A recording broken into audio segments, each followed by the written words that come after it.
Oh yes, this is the Hardcore Marketing Show. I'm Casey Cheshire, your host for this epic journey.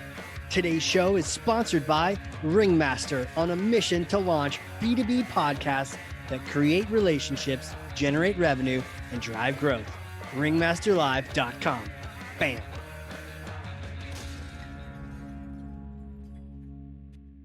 Button. The Jeep has left the garage. We are going into the mountains. We're going to have a great episode today. I can't wait to introduce you to my guest. She's an absolute badass. Well, who is she, Casey? Who is she? Well, a marketing leader, a thought leader, an adventurer, a trailblazer, decade plus working B2B, SaaS, and tech, a member of the AMA, recognized, get this, leadership. I don't just say this, right? In my introductions, oh, leader. No. She was recognized as the 2022 Leader to Watch. She's also the founding president of the Colorado Technology Association, vice president of global marketing at CSG. Crystal Allen, welcome. Thank you. Glad to be here. Man, you're doing a lot of things. I almost lost myself in your intro. Gosh, don't we all get lost in those intros? Let's just dispel that alone. Right? So speaking of that, I think it's time to smash things. So I'm going to pass you something. This thing is heavy for me, but I know you desert people a little different. Ugh. Okay. Here you go. You want to grab that? Take Thor's hammer. You got it? Okay. There you go.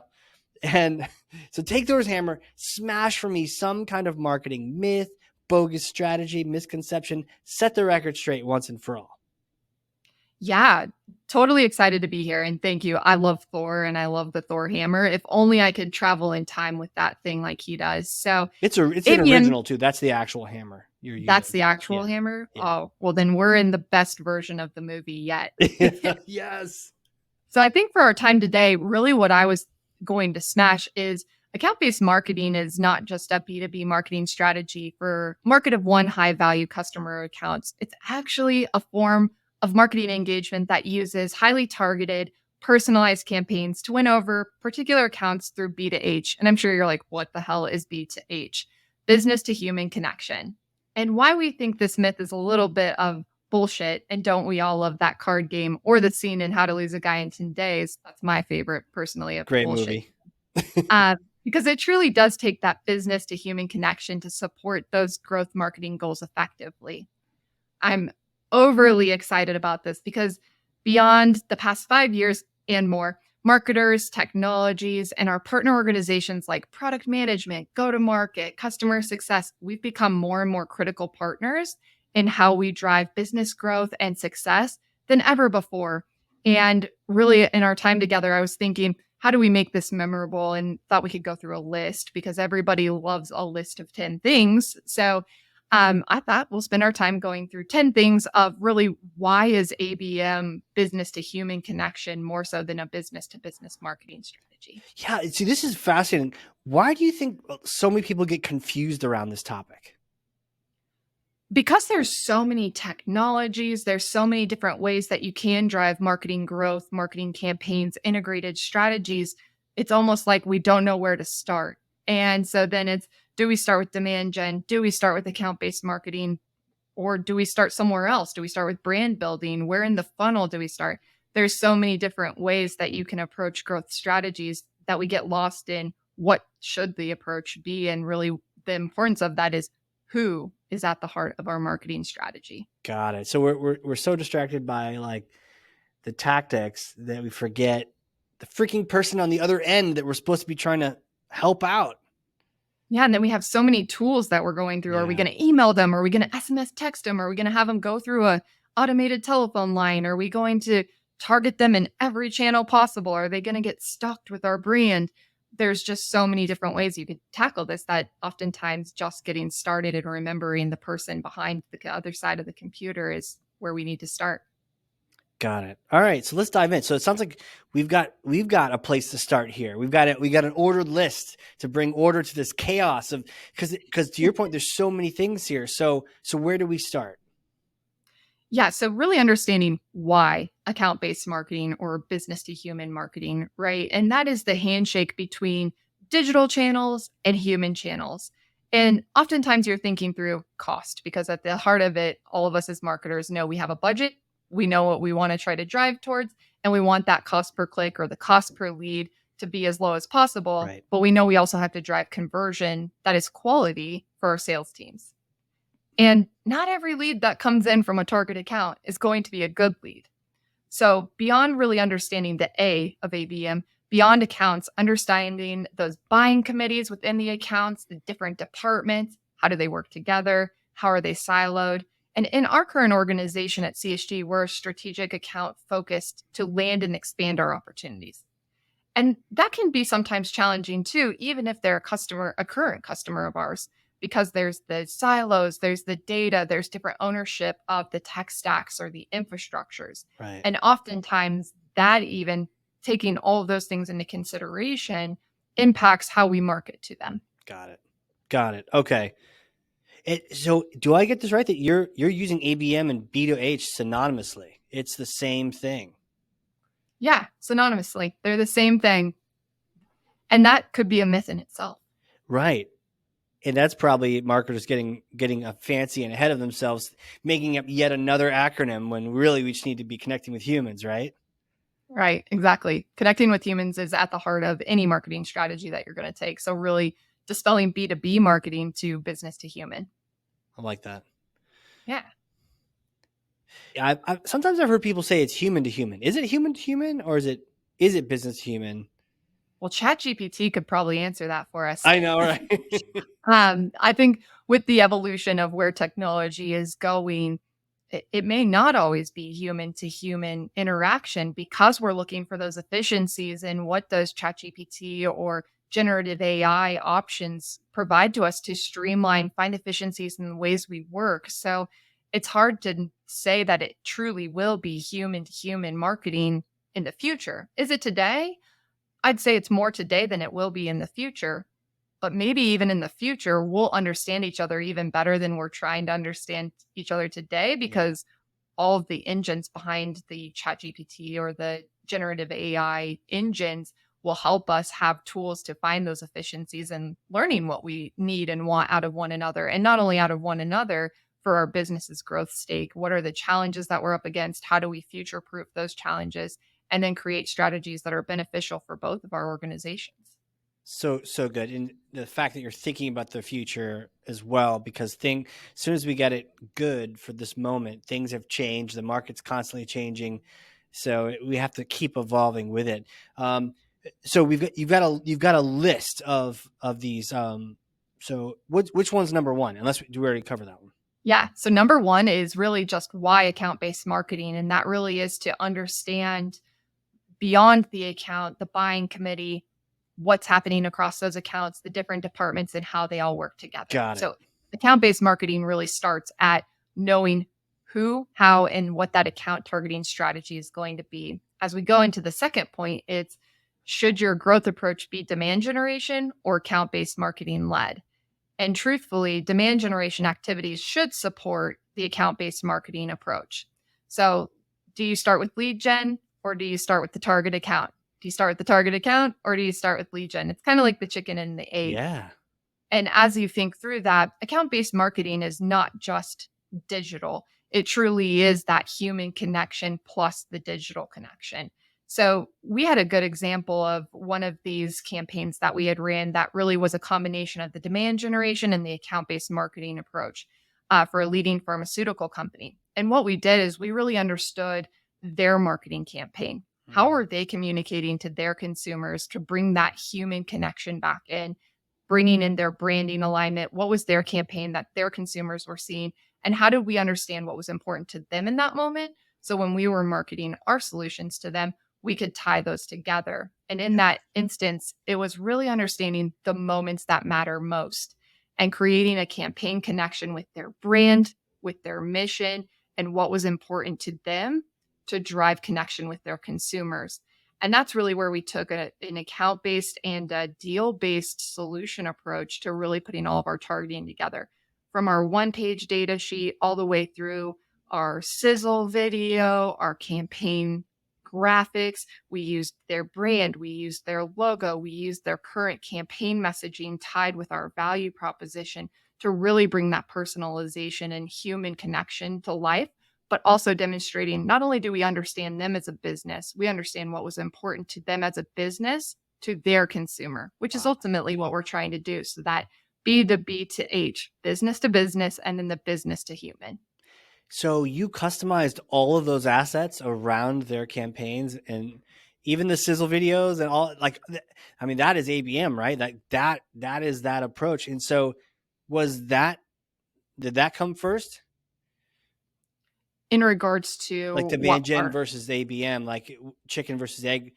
Was it the I'd egg? say we took a mixed approach, right? Oh, Because gotcha. we had already known through intent signals that they were engaging with us on our website. They were Mm, engaging with us from a deal pursuit in our sales organization. And this is where that partnership with sales and marketing is vital. We gotcha. have that 360 feedback loop of, hey, we're working on this deal. This deal is with a leading pharmaceutical company, and we're hoping to drive forward what is a real orchestration of their customer journey and how we engage with their consumers. How can you help us bring that to life? Yeah. Increase time to value for the customer, being the business in this case, and how do we win the deal versus competitors that are a lot larger than us, have this a very similar solution offering? And how do we differentiate by really putting that personalization and extra time into the welcome address all the way through the sizzle video to our key differentiators? And we were lucky in the fact that we had already done a pilot with them to where we could use some of the results of why we were better than our competitors. So we had that data to reinforce the buying decision and the influencing committee. That sounds like an overwhelming amount of customization and tailoring. Did you get any feedback or did you see their reactions? Were they consuming this? Was it irresistible to them because it had their own logos on it? It was. They actually asked for a copy of all of our materials. And as they were going through the decision making process, it went all the way through our marketing assets through to our response in the request for proposal or request for information in these cases. And then at the end, they were just so impressed with how well we understood them as a company, them as a culture, and their problems that they were trying to solve so they could provide a better end consumer experience for us as humans.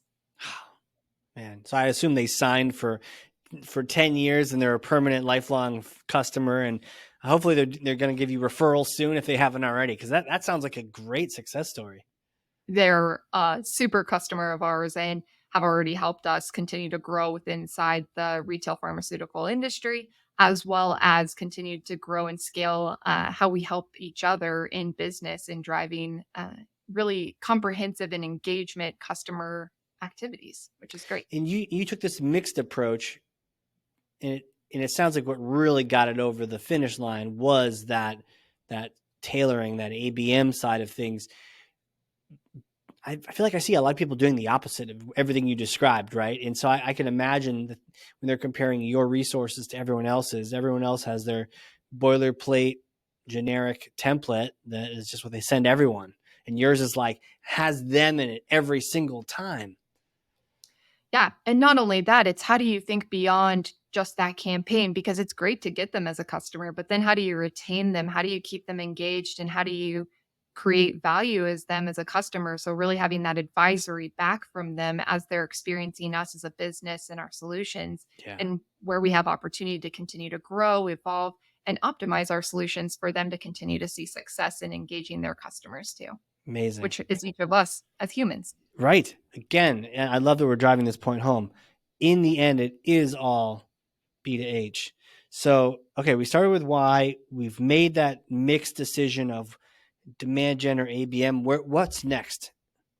So the third point is really around making sure you understand who that ideal customer is and how to draw them in. And we talked a little bit about that in a comprehensive example, but who makes the best customer?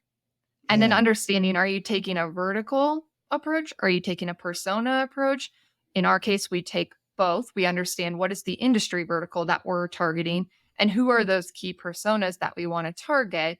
And then understanding that they're all trying to solve something different. Maybe there's a business challenge, but each team probably has their own day-to-day challenge that they're trying to overcome. right. So how do you build off that ideal customer profile, or ICP in our marketing acronym dictionary?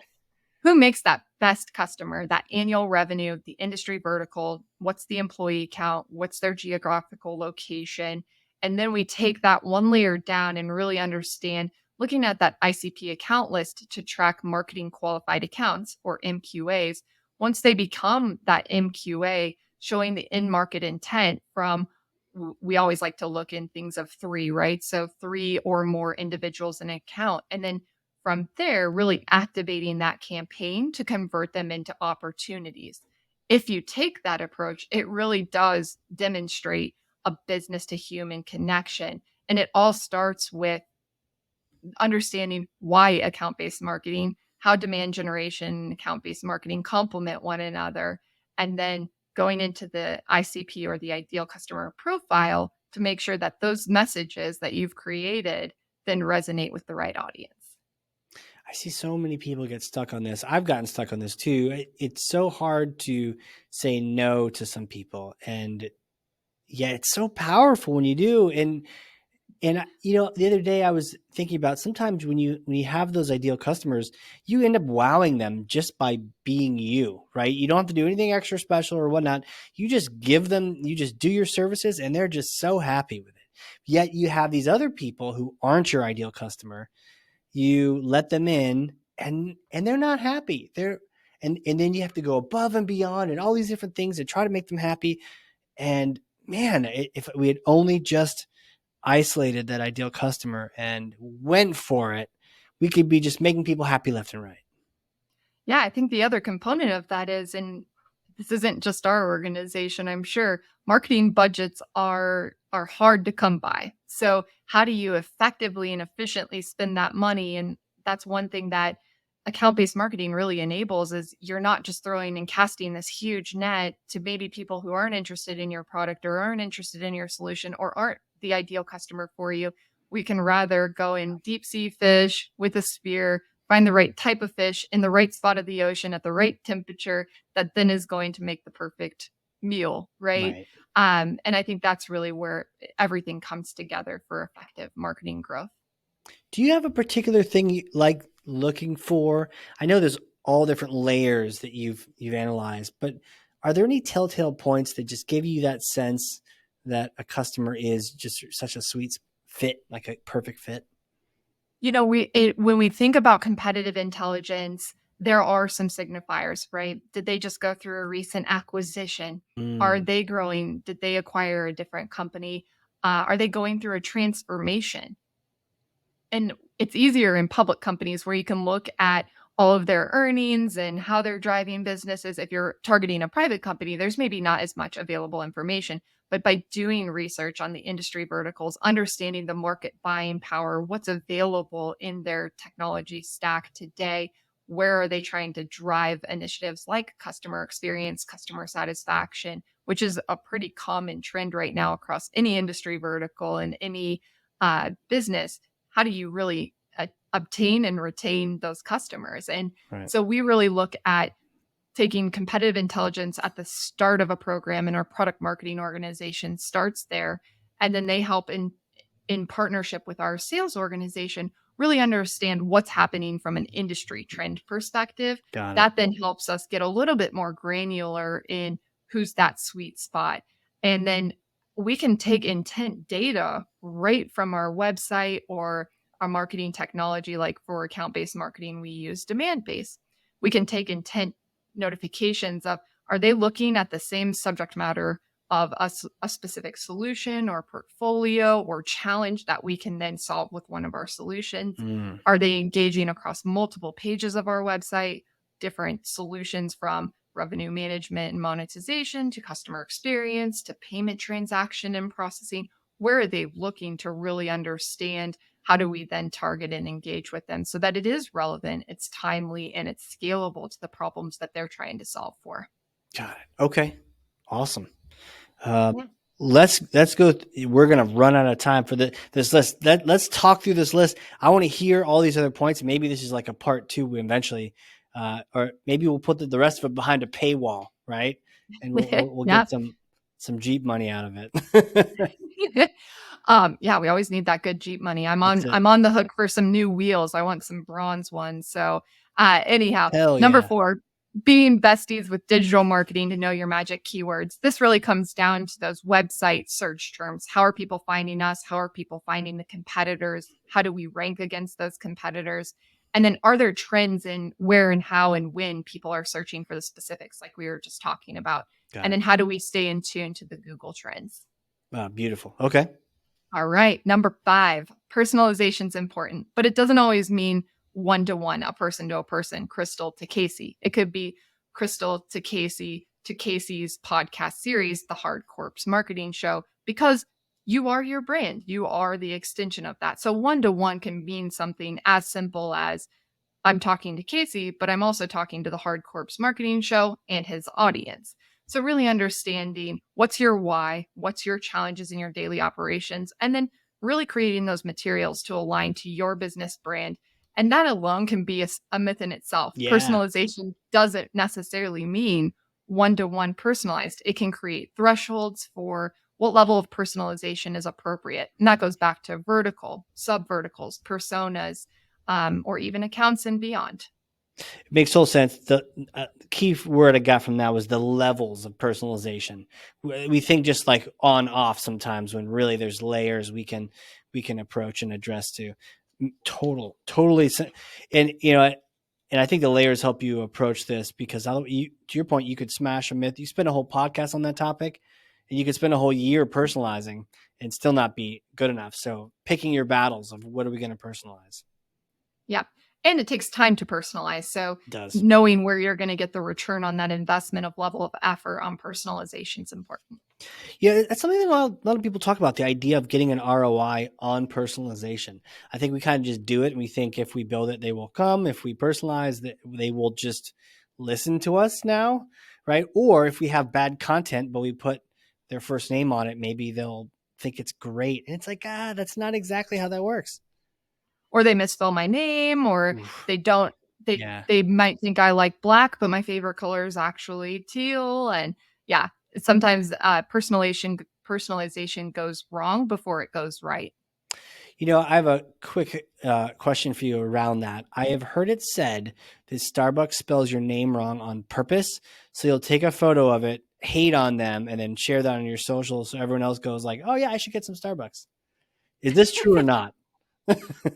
My socials have been a little quiet lately, but I would say anytime that it is spelled wrong, like CH or CRI, I'm always like, well, it still says Crystal, and coffee's what I'm really after. So no matter how my name is spelled, as long as there's iced coffee in it, you've got a customer in me.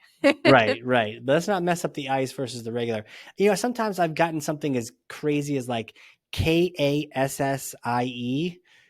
which Like is Cassie. borderline Cassie with a K. I'm just like, oh God, what's going on? I should just ask for a new cup next time, Or bring your own, because now they're offering 10% off if you bring your own personal cup from home, at least here in Colorado. Oh, geez, I like that. Okay. I know. Bring your Yeah, own then they cup. can't mess up your name. You can have it engraved in there. Casey's coffee. Yeah. Get this like shiny, bedazzled name. That's your next gift. I'm going to send you in the mail, a bedazzled Yeti cup for your coffee. Yes, totally. And that way I can bring it to Starbucks and no one will mess that up anymore. So where do we go after personalization? So using that intent data is really number 6, to be a better business person and be a more effective marketer. So tracking the accounts in market, understanding the intent or the why behind the buyer, and then activation on understanding the why. That's going to help you create and track that pipeline velocity in partnership with sales and marketing, really understanding the buying process. And they're the one raising their hand. So that's allowing you to identify them before they even raise their hand, so you can strategically align your processes with research they might need at each phase. And then that's where product marketing comes in to really reinforce the power of demand generation or account-based marketing. And what's your favorite way to know that they're in market? There's so many signals, right? Yeah. But to me, it really is, how are they engaging on a digital channel? And or if they're an existing customer, we usually get to hear that first from a quarterly business review or our advisory boards or our customer satisfaction survey results. those are some of my favorite because it's coming from them truly, or a direct testimonial or quote when we have a conversation. That's bringing back to that business to human marketing approach. Okay. Yeah, intent. I mean, we have to have you come back and just do a show just on intent, because there's so much to that. To your point, there's so many signals. So many signals and so many channels in which you can pick up those signals and even market back in those same channels to Yeah. them. Okay. All Yeah. right, moving along the journey Let's do it. is really it's really the content mapping to drive that conversion. So understanding the buyer's journey, know who's part of the decisioning, influencing, and researching phases. That then drives into A/B testing, the refinement, optimizing the call to actions. It could be the colors, like we were talking about, the designs, the imagery, that then develops that logical progression in the buying process. So, I mean, so much to that as well. The content mapping, the idea of there being phases. Talk a little bit more about the phases part.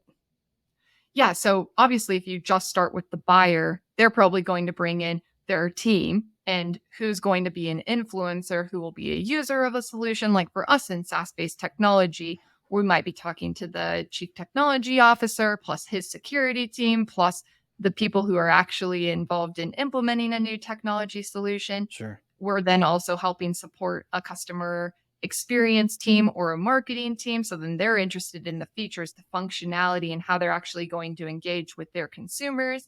And then you go all the way to the other side of that, which is the chief digital officer in their organization, which is how does this plug in with all of our other technologies and how can we optimize across these systems? So if we only talked to the decisioner, they're then going to bring in the influencers, the researchers. So we need to be talking across all of those phases. So that way, when we get to the decisioning process, all of the homework and hard work and understanding who we are, what we do, how we do it, and how it's going to impact their business and the value we bring to their business, it's already done. So then it shortens that life cycle of buying from a provider. And you're considering things that, I mean, planning ahead, knowing that they're going to have other people involved, makes total sense to then, prepare to serve them the things they're going to be asking about.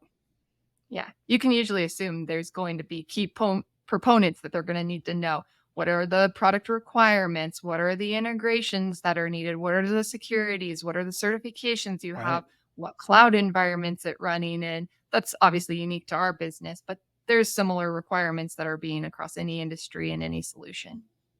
And even more complex questions like, is a 4-door Jeep Wrangler still a Wrangler?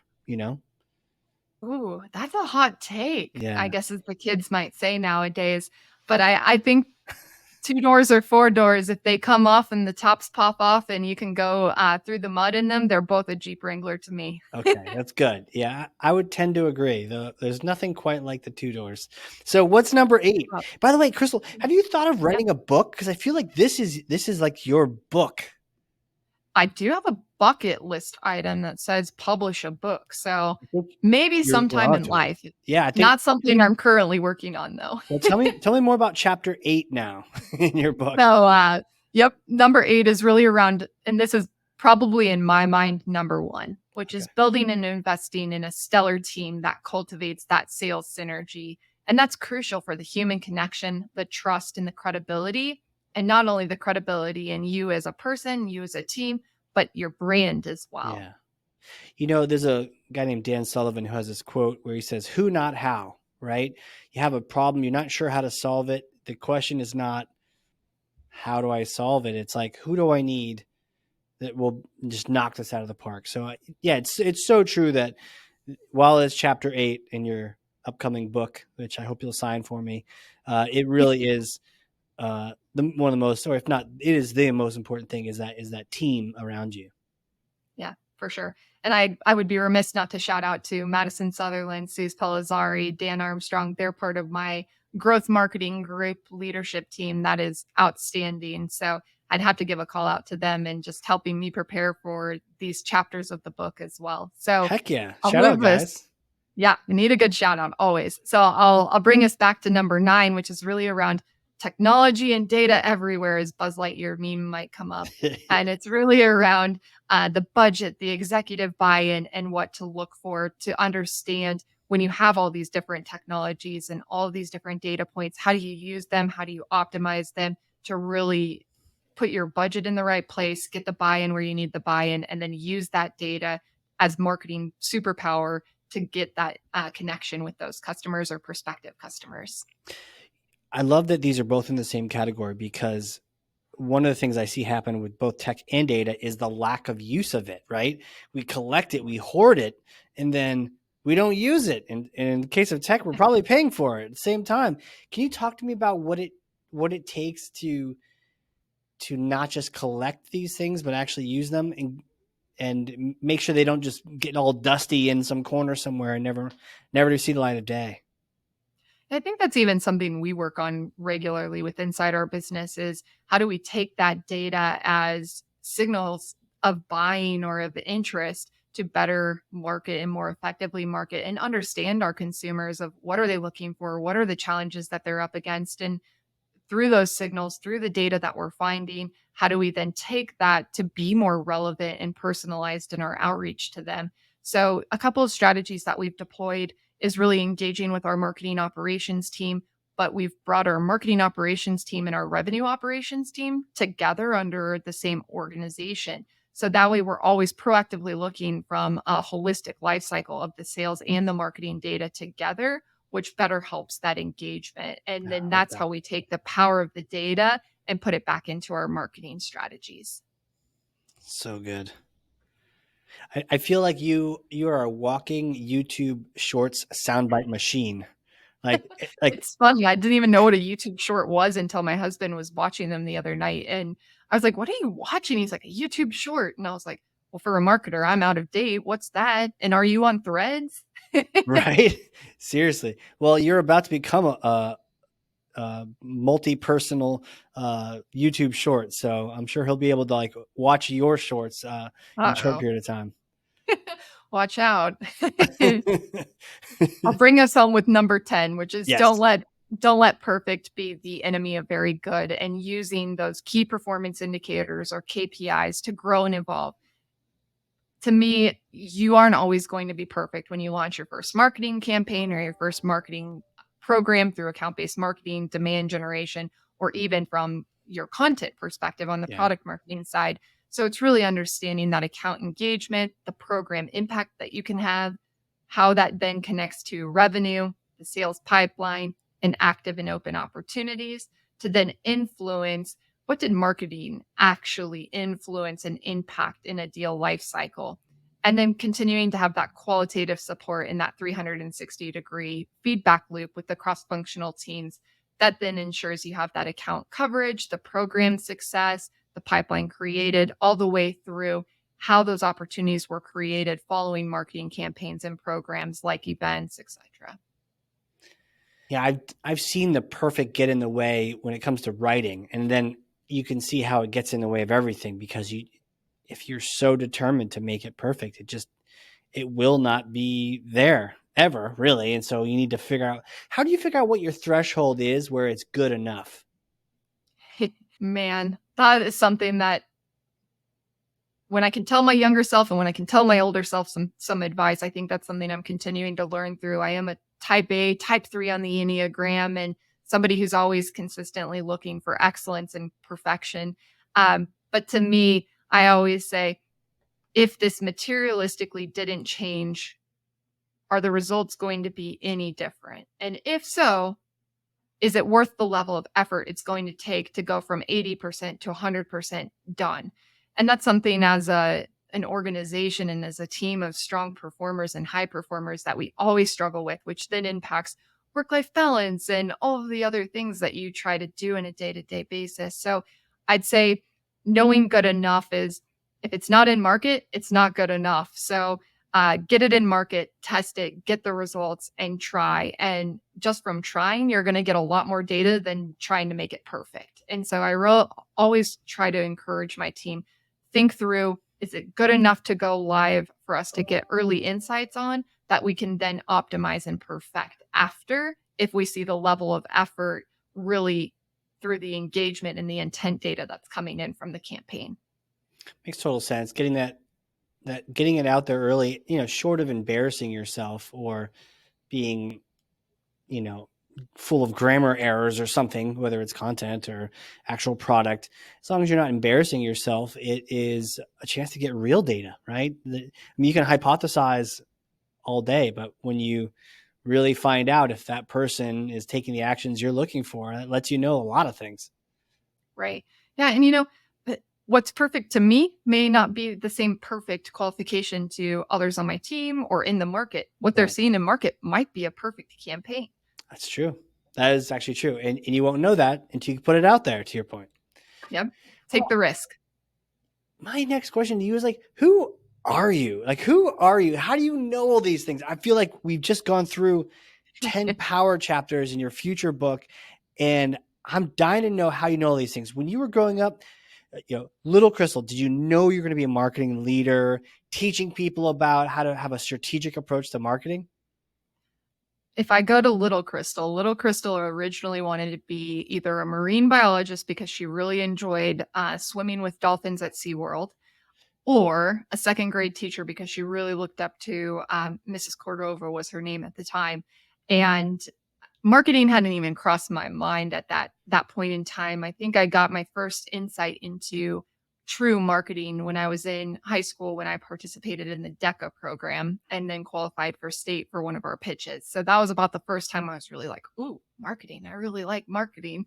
I hadn't thought about that as a younger kid, other than my lemonade stand and making sure that I had the right pricing, profit margin, and marketing signage to get people to get it off the corner. Yeah, right. And make sure you get enough people there. And do you remember how much you priced your lemonade for? Oh gosh. I think, okay, so I would say probably like $1.50, which is cheap lemonade nowadays, because if I would have had lemonade, if I would have had lavender syrup to put in my lemonade at that time, I could have been charging like $10 that I pay for at a normal coffee shop. Right. I was undercharging, I think. I think so, right? I could go pay $10 at Starbucks again, or $1.50 over here, sold. I know. I need to get back out on the street corner. I know, right? Well, if the marketing thing doesn't work out, there's always lemonade stand. Oh yeah, always. Well, what are you doing now? So bring us to present day. You've got a whole team of awesome rock stars. You were all crushing things. What are you excited about now? What you're up to? Yeah, gosh, the team is so busy and we are doing so many cool things. So right now we're working on a couple of different product launches, really to streamline payment engagement journeys and how you can pay on any method of payment. So think about your digital wallet, Apple Pay, text to pay. How do we streamline that journey for consumers? And then also have a call to action or a call to value where we can really communicate with them on multiple channels, where they are, when they're there, to make a buying or a payment transaction simple. So we're working on a product launch around that. On the customer experience side of the business, we're working on really simplifying the bill explanation of a specific, when you go to have a recurring payment and your bill changes. Why did it change? What changed about your recurring fees or your taxes? And then making it to where generative AI is a component of that to help explain what is happening on the bill and then predict what's coming in future changes. So we're working on a product launch around that. Additionally, we're scaling all of our product marketing frameworks to make sure that we are really clear in our storytelling and the value that we provide the market. I'm trying to think what else is big that we're working on. Cross-functionally, of course, the biggest thing that we're working on is how do we ensure that we always have enough sales pipeline coverage to hit our sales booking targets in queue. So that's something that we're always working on, from product marketing all the way through demand gen and account-based marketing, is how do we have the right content, the right story, the right differentiation points, and then the campaigns and the right channels that are personalized and relevant to our prospective customers or our current customers. And then to reinforce that with that human connection is really doing client advisory boards. We help support that with product management and go-to-market, as well as our customer centricity team. And then on the other side of that, engaging with them in client cultivation programs through unique bespoke event experiences and or client conferences. those are a few things that we're working on, but the team would be like, why didn't you mention this? But really we tried to align our priorities to what we call the vital few. So we try to align each of our organizations to the vital few priorities where there's 3 things. So right now, prioritizing for impact, supporting Rule of 40 growth, and solving the market's problems. And then there's some subtasks under those that I kind of just talked about. I respect tremendously the idea of focusing on a few priorities. Obviously, things need to happen, business things need to get done. But if you're not focused on anything, then you're kind of just all over the place, right? So having some vital few priorities to focus on, and you can change them for next quarter or whatnot, but like laser focusing everyone's energy on 1 or 2 things is powerful. I see that working all the time. When people have 50 focuses, they have 0 focuses. Powerful. Yeah. I have a question for you. It's a bit of a hypothetical question. Okay. So I gotta be honest. I may or may not have a time machine in New Hampshire. Oh. Right? So you're doing a cross-country Jeep road trip and come visit, do an event in Boston, and we go hang out, get some lobster beer, and work with the time machine, right? Pull the tarp off. And it's a particular kind of time machine. You get to go visit yourself. Like literally 3 or 4 days after graduating, University of Colorado, right? Colorado Springs, you got that BA in strategic communications, right? What do you say to yourself? Young Crystal just got a degree. Yeah, I'm going out in the real world. What kind of advice, what kind of things would you tell yourself? Slow down and enjoy the path ahead would be 1. Have fun on the journey ahead. Don't be too hard on yourself along the journey. Be open to opportunities that might be out of your comfort zone, because oftentimes the learnings come when you're uncomfortable. And I'd say the other thing I would tell myself, which I'm usually pretty good about this, is continue being a risk taker. That'd be something I'd want to just reinforce, that every risk and every thing that I didn't know how it was going to work out has worked out just fine. And actually, oftentimes when I've taken the biggest risks, it's been the biggest reward. So I would really just reinforce myself to keep that ambitious risk-taking spirit as part of that journey. Yeah. And when it doesn't work out, it doesn't work out. And there's always another journey. Path. There's always another path. There's always another one. Yeah, there's always another one. Fantastic. Crystal, we've done this. We've gotten through this. I don't know if you looked at our own time warp. We're literally an hour later from when we hit start. So tell me, where can people reach out and connect with you? Where do you want them to say hi? And hopefully they should mention the podcast so you know where they're not just crazy strangers. Where do you want them to say hi? Yeah, I'm on LinkedIn, so you can find me there. Crystal Allen 1 is my / there. I'm on Instagram. I'm on Facebook. I'm not on Twitter. I'm testing out Threads. We'll see how that goes. Crystal Allen 88 is the handle on both of those. Otherwise, say hi anyways. You can also email me. My work email is crystal.allen@csgi.com. Crystal, CRYSTAL, just in case we're referencing my Starbucks name spelling. And that'll get you in touch with me. Heck yeah. So good. Thank you so much for coming on here. I've had a ton of fun with you. I have a lot to learn and digest here, and there's a lot to dive into, but it's clear if you use an organized way to go about things, then you get stuff and you focus on some priorities, you get things done. So thank you so much. Yeah, thank you, Casey. It's been a great pleasure, and I'm glad I got the opportunity to have animal crackers and all the treats from the Hard Corpse marketing show. Thank you for sending those my way, and it's been a true pleasure being here with all of you today. Absolutely. And for those listening, if you learned something, and I freaking know you did, because I literally have 2 pages of notes over here, front and back, where I've run out of space to write. So if you've learned something like I have, one person, share it with one person. Who needs to hear this? Who needs to hear about that approach, that B to human, right? B to H, that human approach. You know, all these acronyms, who needs to get real with these things? Who needs to take a measured approach, whether it's the ideal customer or the vital few priorities? Who needs to hear it? Tag them, send them a note, link them to the episode, whatever you want to do. But that's thought leadership, is getting good information to other people's hands. And with that, Crystal, you are the best. I will catch you later. Thank you again. Awesome. Thank you again. Appreciate it. All right, everyone, this has been a crazy episode of the Hardcore Marketing Show. We will see you all next time.